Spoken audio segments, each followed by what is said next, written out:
नाज़रीन करामी, हम बात कर रहे थे अफगानिस्तान के 90 के दौर के बारे में। एक अजीब हकीकत ये भी है कि जिन लोगों को जालिम कहा गया, तारीख ने उनको मजलूम की सदा लिखा, अमन की बहार से याद किया। नाज़रीन, अफगानिस्तान में पहले से ही मजबूत इस्लामी जमातें मौजूद थीं, जो कि बुनियाद में भी मजबूत, तादाद में भी कसीर और असले से भरपूर थी, जिनमें हिज़्ब इस्लामी, हिज़्ब वहदत, अहमद शाह मसूद की काबिल जिक्र जमातें थी। लेकिन ये सब की सब जमातें अपने मकासद से हट चुकी थी। अफगानिस्तान में जो जुल्म के पहाड़ टूट रहे थे, वो सब इनकी हवस का नतीजा था। ये ताकत के नशे में चूर थे। इक़्तिदार की लालच ने इनकी आंखों पर पट्टी बांध दी थी। इस जुल्म के पहाड़ को ढाने के लिए एक रहबरो रहनुमा सामने आया, जिसको मुल्ला उमर के नाम से जाना गया। नाज़रीन, मुल्ला उमर ने निज़ाम अदल का ये काम सिर्फ 15 आदमियों से शुरू किया। सबसे पहले उन्होंने पाशमून चौकी पर कब्जा किया, जिसको हम तफसील से किस्त अव्वल में बयान कर चुके हैं। मुल्ला उमर के मुकाबले में दूसरी जमातों में इत्तिहाद तकरीबन न होने के बराबर था।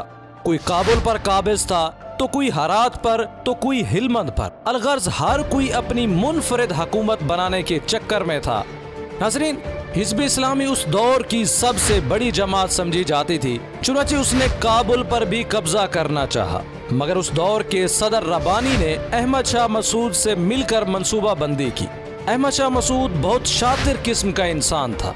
तालिबान से उसके ताल्लुकात की बात करें तो उसने जाकर तालिबान के सामने न सिर्फ इस्लाम से मोहब्बत का इजहार किया था, बल्कि अपनी बंदूक तक उनके सामने फेंक दी थी। तालिबान ने उसकी इस कदर इस्लाम के साथ वालेहाना मोहब्बत को देखा और दूसरी तरफ हिज़्ब इस्लामी को इस्लाम से बेजार पाया, तो लिहाजा हिज़्ब इस्लामी के अमीर हिकमत यार को शिकस्त से दो चार किया, जिसको हम तफसील से किस्त नंबर 3 में बयान कर चुके हैं। नाज़रीन, हिज़्ब इस्लामी को शिकस्त तो तालिबान ने दी, मगर असल फायदा सदर रब्बानी और अहमद शाह मसूद को हुआ, क्योंकि वो तालिबान को हर जमात को ही उनसे लड़वा कर नेस्तो नाबूद करना चाहते थे।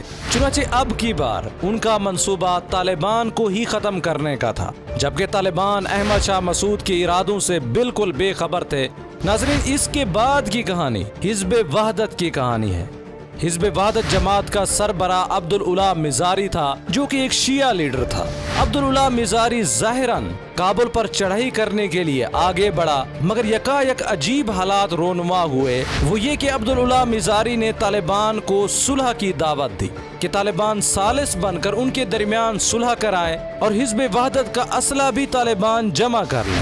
तालिबान के रहनुमा मुल्ला अब्दुल रज़ाक और मुल्ला बोरजान अपने नौजवानों के साथ जब मतलूबा जगह पर पहुंचे, वहां एक अजीब तरीन बात पेश आ गई। तालिबान पर ही यकायक गोलियों और गोलों की बारिश हो गई।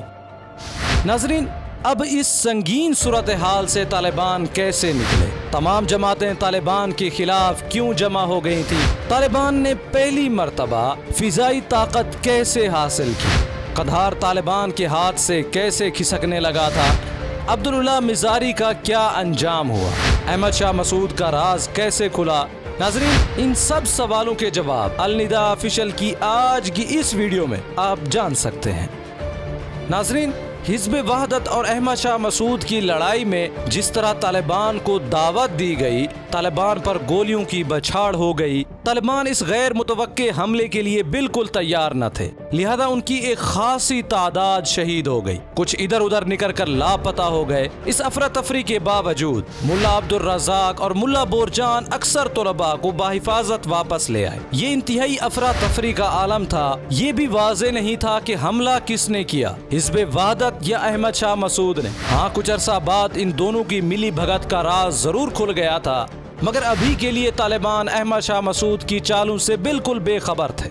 हम आपको बता चुके हैं कि अब्दुल उला मिज़ारी काबुल पर कब्जा करना चाहता था, अहमद शाह मसूद उसको काबुल से दूर रखना चाहता था, मगर दोनों ने ही मंसूबा बंदी करके तालिबान को ही ठिकाने लगाना चाहा। मगर इस गठजोड़ से अहमद शाह मसूद को ही भरपूर फायदा हुआ, क्योंकि इस वाक़े के बाद अहमद शाह मसूद ने फिर से पैंतरा बदल लिया, हिज़्ब वहदत पर चढ़ाई के लिए तैयार हो गया, जबकि अब तालिबान को भी अब्दुल उला मिज़ारी अपने मुखालिफ कर चुका था। हिज़्ब वहदत ने आखिरकार खुद को दो तरफा खतरात में पाया। जिसकी वजह से उनकी मरकजी कमान ने राह फरार इख्तियार की। पार्टी का सरबराह अब्दुल उला मिजारी टैक्सी में बैठ गया और एक महफूज इलाके की तरफ भाग गया, मगर ये रास्ता तालिबान के इलाके से गुजरता था जहां उनकी चेक पोस्टें मौजूद थी। अब्दुल उला मिजारी को इस मौके पर एक अजीब बात सूझी। उसने औरतों का बुर्का पहन लिया, चंद खवातीन के साथ टैक्सी में बैठ गया ताकि तालिबान उसे चेक ना करें। इसकी वजह ये थी कि तालिबान गैर महरम खवातीन पर निगाह नहीं डालते थे, मगर जब किस्मत की देवी रूठ जाए तो इंसान का हर हरबा नाकाम हो जाता है। चुनांचे जब ये टैक्सी तालिबान की चेक पोस्ट से गुजरी तो अचानक एक तरबियत याफ्ता लड़का आकर खवातीन की देखभाल करने लगा। तमाम खवातीन के नकाब उठाकर देखने लगा, फिर चौंक कर चौकी के मुहाफिज को कहने लगा, इनमें से एक औरत की इतनी लंबी दाढ़ी है। बच्चे ने अपने सीने तक इशारा करके बताया। इस तरह अब्दुल उला मिजारी गिरफ्तार हो गया, मगर ये बहुत थोड़ी देर के लिए था। हुआ यूं कि तालिबान ने अब्दुल उला मिजारी को मरकजी क़यादत के पास कंधार भेज दिया। हेलीकॉप्टर में उसको रवाना किया गया, जिसमें एक राइफल के साथ एक मुहाफिज और एक पायलट के सिवा कोई ना था। मर्तबे का लिहाज करते हुए 55 साल तंदुरुस्त व तवाना मजारी के हाथ भी खुले रखे गए, गोया हिफाजती इक़दामात बराए नाम ही थे। नाज़रीन, इस सूरत हाल ने मिजारी को एक गलत फैसला करने पर आमादा किया। चुनांचे हेलीकॉप्टर का गजनी पहुंचना था कि मजारी ने अचानक मुहाफिज पर हमला कर दिया, उससे राइफल छीन कर उसे वहीं कत्ल कर दिया। उसके बाद पायलट को गन पॉइंट पर हुक्म दिया कि हेलीकॉप्टर को नीचे उतारो। पायलट के इनकार पर मजारी ने उसे भी गोली मारकर जख्मी कर दिया। आखिर पायलट हेलीकॉप्टर नीचे उतारने पर मजबूर हुआ। नीचे उतरते ही मजारी ने करीबी देहात की तरफ दौड़ लगा दी और आंखों से ओझल हो गया। कुछ देर ही गुजरी थी कि कुछ तालिबान जो काबुल से कंधार जा रहे थे उसी रास्ते से गुजरे। हेलीकॉप्टर देखकर वो चौंक उठे। आखिर पायलट के जरिए उन्हें सब कुछ मालूम हो गया। उन्होंने मजीद तालिबान के साथ मिलकर देहात का भी मुहासरा कर लिया। जल्द ही मजारी दोबारा पकड़ा गया, क्योंकि उस वक्त तक मशहूर हो चुका था कि मजारी ने बदअहदी की है, मुहाफिज को भी कत्ल किया है। 20 तालिबान उसकी वजह से कत्ल हो गए थे। इसलिए कुछ तालिबान ने न आओ देखा न तो देखा, मजारी को वहीं मौत के घाट उतार दिया। नाजरीन, इस वाक़े के बाद हिज़्ब वहदत ने तालिबान से दुश्मनी अपनी गिरह में बांध ली और हर मौके पर उन्हें इंतकाम का निशाना बनाने में पेश पेश रहे।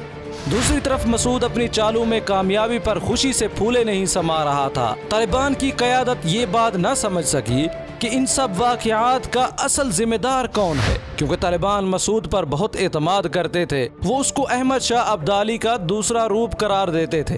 तालिबान की मसूद से अकीदत का अंदाजा इस बात से लगाया जा सकता है कि एक मरतबा एक शख्स ने मुल्ला उमर को कहा कि इन सब वाक़यात का जिम्मेदार अहमद शाह मसूद है, लेकिन मुल्ला उमर ने उस शख्स को डांट कर कहा, ऐसे अजीम मुजाहिद को आप धोखाबाज कह रहे हैं, मगर बकरे की माँ कब तक खैर मनाती। जल्द ही अहमद शाह मसूद का असल रूप तालिबान के सामने आ गया। काबुल हुकूमत ने आखिरकार हिज़्ब वहदत के बाद अब तालिबान पर चढ़ाई करने की ठान ली।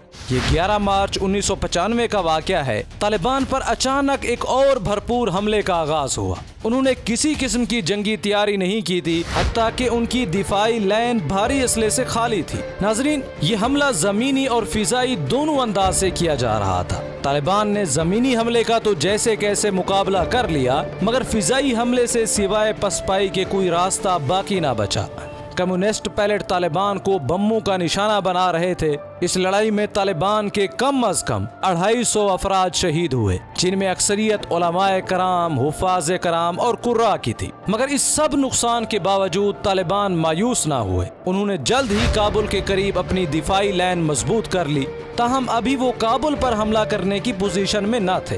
नाजरीन, हम पिछली किस्त में बता चुके हैं कि इस वक्त तालिबान काबुल के बजाय मगरबी इलाकों की तरफ पेश कदमी कर रहे थे, क्योंकि तालिबान की सबसे बड़ी कमजोरी फिजाई कुव्वत का ना होना था। चुनाचे इस हमले के बावजूद भी उन्होंने मगरिब की तरफ हरात के गवर्नर इस्माइल तोरन से जंग जारी रखी। हरात के जुनूब में सोवियत यूनियन के तामीर करदा एयर बेस मौजूद थे। वहाँ तक तालिबान पहुँच भी चुके थे, मगर वहाँ भी तालिबान चौंके बगैर न रह सके, क्योंकि अहमद शाह मसूद इस खतरे को भी भांप चुका था। उसने 2000 ताजिक सिपाहियों को हरात भेज दिया था ताकि वो इस्माइल तोरन की मदद करें।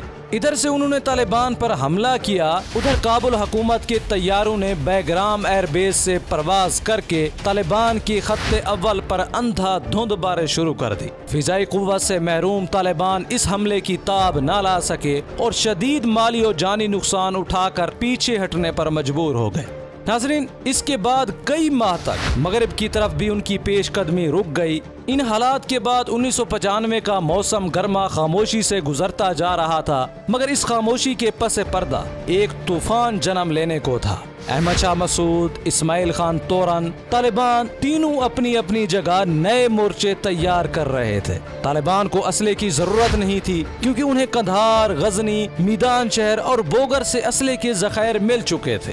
तालिबान को फौज की भी कमी नहीं थी, क्योंकि मदारिस अनगिनत मौजूद थे। इसके अलावा सरहद और बलूचिस्तान के नौजवान भी शाना बशाना लड़ने के लिए आ जाते थे। पंजाब और सिंध से भी रजाकार आ जाया करते थे। अलबत्ता तालिबान फिजाई ताकत से यकसर महरूम थे। इसके अलावा उनका सफारती महाज भी काफी कमजोर था। उन्हें दूसरे फरीकों के साथ मुआहदा करके मफादात हासिल करने का तजर्बा भी नहीं था। यही वजह थी कि उनका कोई इत्तिहाद ही नहीं था। अफगानिस्तान के तमाम सियासी धड़े उनके मुखालिफ थे। इन सब से तालिबान को तने तनहा जंग करना पड़ी। दूसरी तरफ पाकिस्तान दोस्त हुकूमत के कयाम के लिए तालिबान से बेहतर कोई और फरीक नहीं समझता था। चुनाचे यहाँ से तालिबान की किस्मत जाग उठी। ISI ने तालिबान को इस अंदाज में ताआवन फराहम किया कि जिस पर खुल्लम खुल्ला ताआवन की तोहमत नहीं लग सकती। ISI ने एक अस्करी मुआहदे के तहत कंधार एयरपोर्ट पर खड़े तैयारे मुरम्मत कर दिए, हेलीकॉप्टर भी दुरुस्त कर दिए। इस तरह तालिबान को पहली बार फिजाई कुव्वत हासिल हो गई। नाज़रीन, अहमद शाह मसूद और इस्माइल खान का इत्तिहाद भी तालिबान के लिए खतरा बन चुका था। हिलमिंद का शिकस्त खोरदा सरदार अब्दुल गफ्फार भी इस्माइल खान के साथ आ मिला था। इस सूरत हाल ने इस्माइल खान को बेहद खुशफहमी में मुब्तला कर दिया था। वो 3-4 माह तक जबरदस्त जंगी तैयारियों में मसरूफ रहा। अगस्त 1995 में उसने एक लश्कर जर्रार तैयार किया। उसमें सिपाहियों की तादाद 25,000 से कम न थी, जो कि साजो सामान जदीद असले से लेस थे। अफराद की कसरत का ये आलम था कि देखने वालों के दिल दहल जाते थे। नाजरीन, मगरबी सरहदों पर तैनात तालिबान के दस्ते इस सैलाब के सामने बंद नहीं बांध सके। चुनाचे वो तेजी से पसपा हो गए। इस पसपाई से तालिबान के कदम फिर न जम सके। चुनाचे देखते ही देखते जिला दिल आराम और हिलमंद पर भी कब्जा कर लिया गया और आगे कंधार को हदफ बना लिया गया। नाज़रीन, तालिबान के लिए ये निहायत नाजुक वक्त था। उनकी अफवाज मुख्तलिफ महाजों पर फैली हुई थी। कंधार के दिफा के लिए बहुत कम फौज मौजूद थी। जो सिपाही मौजूद थे वो भी दिल शिकस्ता हो रहे थे। इस लश्कर जर्रार के सामने अहले कंधार खौफ की वजह से घरों में छुप कर रह गए थे। हालांकि अब तालिबान को भर्ती की अशद जरूरत थी। कहा जाता है इस मौके पर कंधार की एक ज़ईफ बुढ़िया बंदूक लेकर बाहर निकल आई। उसने तालिबान की जीप पर सवार होकर पूरे शहर का चक्कर लगाया। वो लोगों पर चूड़ियां फेंकती और उनकी गैरत को आवाज देती। तब कंधारियों को होश आया और बहुत से लोग फौज में शामिल हो गए, जिनसे तालिबान को बकदरे जरूरत रजाकार मुयस्सर आ गए। मुल्ला मोहम्मद उमर ने यहाँ एक जबरदस्त खिताब किया, उनकी हिम्मत बढ़ाई। यही वो मौका था कि मुल्ला उमर ने एक अजीब फैसला किया कि जिसे सुनकर आप भी उनकी सिपा सलारी के गुरविदा हो जाएंगे। हालांकि ये फैसला बज़ाहिर अक्ल व दानिश के खिलाफ था, जंगी चालों के बिल्कुल बरअक्स था। मगर उनके बारे में कहा जाता है कि उनके बहुत से फैसले इल्हामी हुआ करते थे। उनके करीबी मुशीर भी इख्तलाफ करते थे, मगर उन पर अमल के बाद कामयाबी की राहें खुल जाया करती थी। नाजरीन, इस वक्त तक उनका फैसला था कि तालिबान शहर का दिफा करने के बजाय बाहर निकले और आगे जाकर दुश्मन को रोकें। तालिबान कंधार से बाहर एक नदी तक पहुँचे तो मुल्ला उमर ने हुक्म दिया कि वो नदी का पुल उबूर करके कई गिरोह में तकसीम हो जाए, सड़क खुली छोड़ दें, सड़क के दाएं बाएं मोर्चे बना लें। ये फैसला बड़ा अजीब था। दिफाई हिकमत अमली बज़ाहिर ये होना चाहिए थी कि पुल तोड़ दिया जाता, तालिबान नदी के उस तरफ मोर्चे बनाकर दुश्मन को रोकते। हराती लश्कर रात की तारीकी में इस सड़क पर पेश कदमी कर रहा था।